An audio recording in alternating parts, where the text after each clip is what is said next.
तुम लोगों का पंचलाइट पहली बार दूसरे के हाथ ना ना। पंचायत की इज्जत का सवाल है। दूसरे टोले के लोगों से मत कहिए। चारों ओर उदासी छा गई, अंधेरा बढ़ने लगा।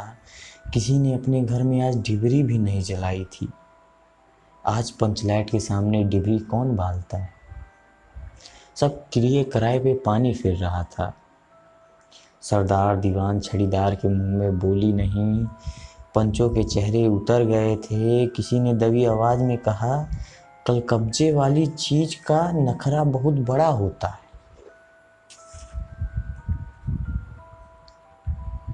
एक नौजवान ने आकर सूचना दी, राजपूत टोली के लोग हंसते हंसते पागल हो रहे हैं। कह रहे हैं कि कान पकड़ के पंचलैट के सामने 5 बार उठक बैठक करो, अपने आप जलने लगेगा। पंचों ने सुनकर मन ही मन कहा, भगवान ने हंसने का मौका दिया है, हंसेंगे नहीं।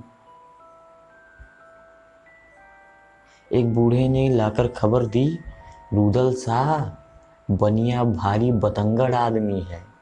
कह रहा है पंचलैट का पप्पू जरा होशियारी से देना।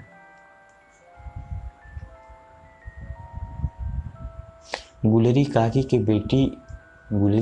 बेटी मुनरी के मुंह में एक बात बार बार आकर मन में लौट जाती है। वह कैसे बोले। वह जानती है कि गोधन पंचलैट बालना जानता है, लेकिन गोधन का हुक्का पानी पंचायत से बंद है। मुनरी की माँ ने पंचायत से फरियाद की थी कि गोधन रोज उसकी बेटी को देख के सनम सनम वाला सलीमा का गीत गाता है। हमें तुमसे मोहब्बत है सनम। पंचों की निगाह पर गोधन बहुत दिन से चढ़ा हुआ था। दूसरे गांव से आके बसा है गोधन, और अब तक टोले के पंचों को पान सुपारी खाने के लिए भी कुछ नहीं दिया। परवाह ही नहीं करता है। बस पंचों को मौका मिला, 10 रुपए जुर्माना, ना देने पे हुक्का पानी बंद।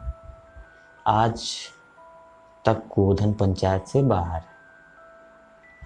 उसे कैसे कहा जाए, मुनरी उसका नाम कैसे ले। और उधर जात का पानी उतर रहा है। मुनरी ने चालाकी से अपनी सहेली कनेली के कान में बात धीरे से डाल दी।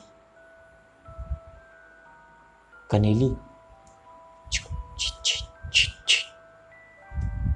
कनेली मुस्कुरा कर रह गई। गोधन तो बंद है। मुंडी बोली, तू कह तो सरदार से। कनेली बोली, गोधन जानता है पंचलैट बालना। कौन? गोधन जानता है, लेकिन सरदार ने दीवान की ओर देखा और दीवान ने पंचों की ओर। पंचों ने एकमत होकर हुक्का पानी बंद किया है। सलीमा का गीत गाकर आंखों का इशारा मारने वाले गोधन से गांव भर के लोग नाराज थे। सरदार ने कहा, जात की बंदिश क्या, जबकि जात की इज्जत ही पानी में बही जा रही है। क्यों जी दीवान? दीवान ने कहा, ठीक है। पंचों ने भी एक स्वर में कहा, ठीक है, गोधन को खोल दिया जाए।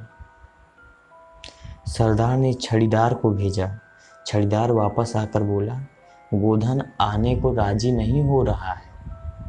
कहता है पंचों की क्या परितीत, कोई कल कब्जा बिगड़ गया तो मुझे ही दंड जुर्माना भरना पड़ेगा।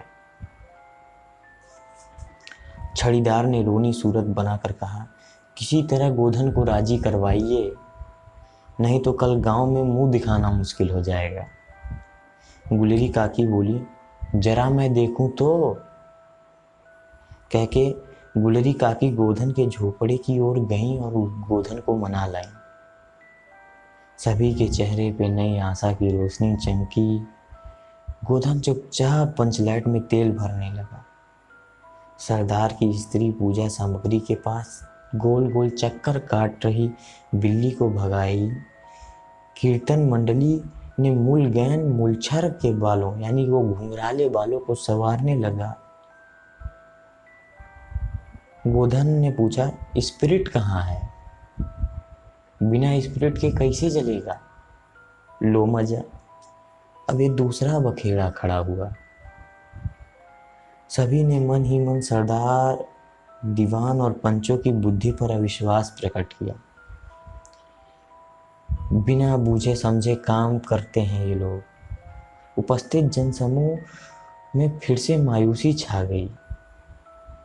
लेकिन गोधन बड़ा होशियार लड़का है, बिना स्पिरिट के ही पंचलाइट जलाएगा।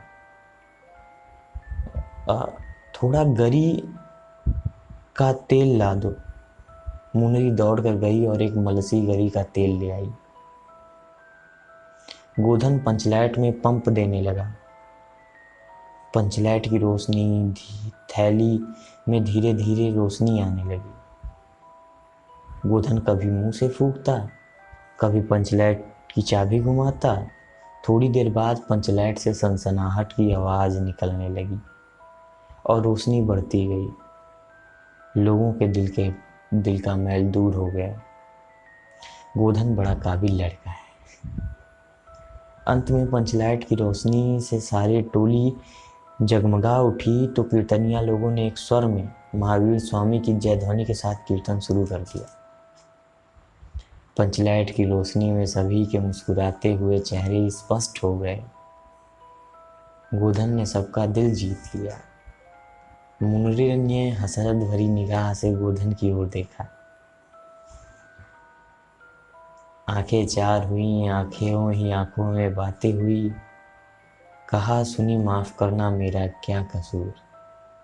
सरदार ने गोधन को बहुत प्यार से पास बुलाकर कहा, तुमने जात की इज्जत रखी है, तुम्हारा साथ खूब गाओ सलीमा का गाना। गुलेरी काकी बोली, आज रात मेरे घर पे खाना गोधन। गोधन एक बार फिर मुनरी की ओर देखा। मुनरी की पलकें झुक गईं। कीर्तनिया लोगों ने कीर्तन समाप्त कर जयध्वनि की, जय हो जय हो। पंचलाइट के प्रकाश में पेड़ पौधों का पत्ता पत्ता पुलकित हो रहा था। ये थी कहानी पंचलाइट फरीश्वर नाथ रेणु द्वारा लिखित बहुत ही बेहतरीन कहानी और यूपी बोर्ड के लिए सबसे ज़्यादा इम्पोर्टेंट कहानी में से एक। मैं कोई वेरीफाइड स्टोरी टेलर नहीं हूँ, लेकिन पढ़ के सुना रहा था, कुछ टेल करने की कोशिश कर रहा था। बाकी कमेंट करके बताइए आगे किस किस चीज़ सब्जेक्ट किस किस चैप्टर के लेक्चर चाहिए। द वेजिटेरियन आपके साथ है।